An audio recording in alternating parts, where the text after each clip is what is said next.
Hello everyone, this is Warren Blade, here with a bunch of flea market finds. Some of these knives have really worn blades. Case in point, the first one that I got was an IXL Wostenholm Sheffield England knife. And you can see that this is about all that's left of its main blade. And then to even get to the secondary blade, you have to have that main blade deployed, and then you can pull out that secondary blade, which has some lovely markings on it.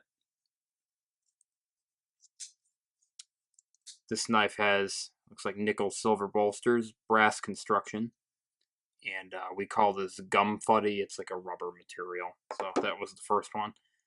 The second one was the gem of the trip. This one actually costed more than all of the knives combined. I got these knives for about $12, and this one was about $30, so I'll give you an idea. This is a bone handle IXL Barlow, Sheffield, England. You can see it says oil the joints. It's typical of your British knives from that period, of which these are the first two examples I've been able to get in my collection. Getting British knives in the United States is actually surprisingly tricky, which is why when I saw this one in a case at the flea market, I jumped on it and bought it right away. Then next from that, we have an Imperial. Imperial is the company that predated Charade, and then Charade now is owned by, I believe, Taylor Brands or Acme or some Chinese knife importer. They're a shadow of what they once were, but back when they were an American company, they made this lovely little knife with the little thumb nick. This one's in actually very good shape for something that's probably from the 50s or 60s, and it has a, what we call, gum rubber handle that's not falling off of it, which is a plus.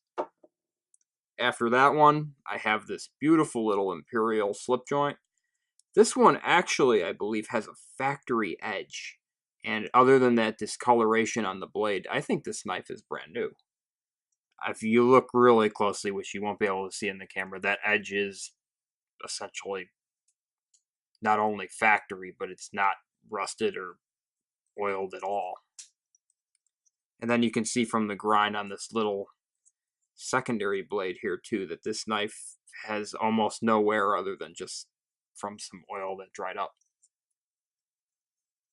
And the mother of pearl style plastic handle is not cracked, which I've seen a lot of these Imperials. Imperials were basically what I'm going to call the poor man's case, and they were very common in the 30s, 40s, 50s, 60s as something that people who had less money would buy as far as a knife, and usually you'll see that these ones are cracked. And this particular example, which I got for $1, is in excellent shape.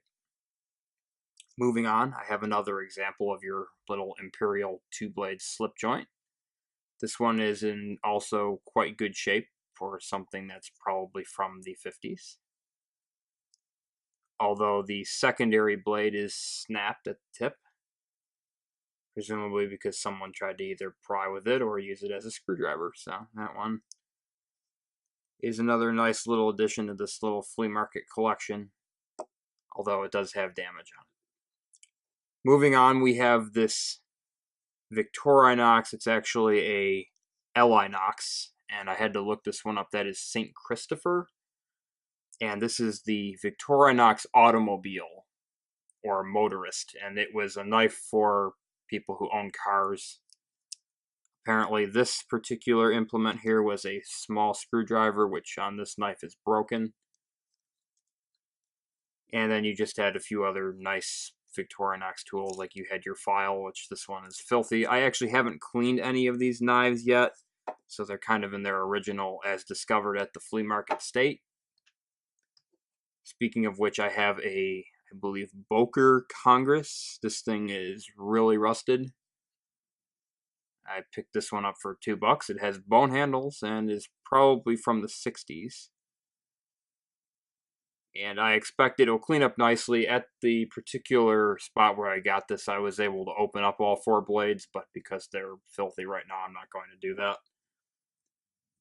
And lastly, I have a little Charade Charade Plus SP2. Basically, this is Charade's version of like the little Gerber or case kind of plastic folder.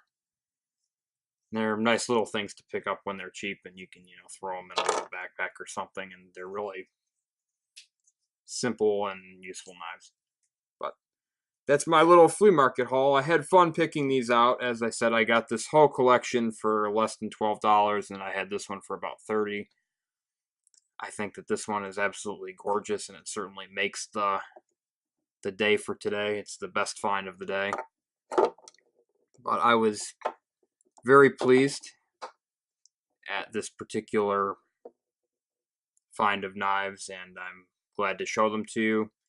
Stay tuned in the future. I think I'll do a video about British knives and just what I know as an American collecting knives, and I've seen some examples of Sheffield cutlery.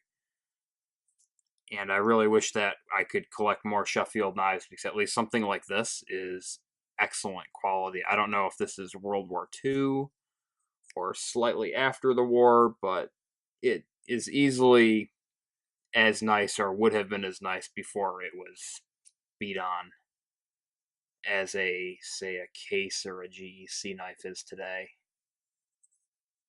Just an excellent example of something in the traditional category that you can find at a flea market. So, thanks for watching. Tell me what you think. If you want to hear more about any of these particular knives on this table, I'll be glad to film more of it when I clean these things up and show you them at that time. Until then, thanks for watching.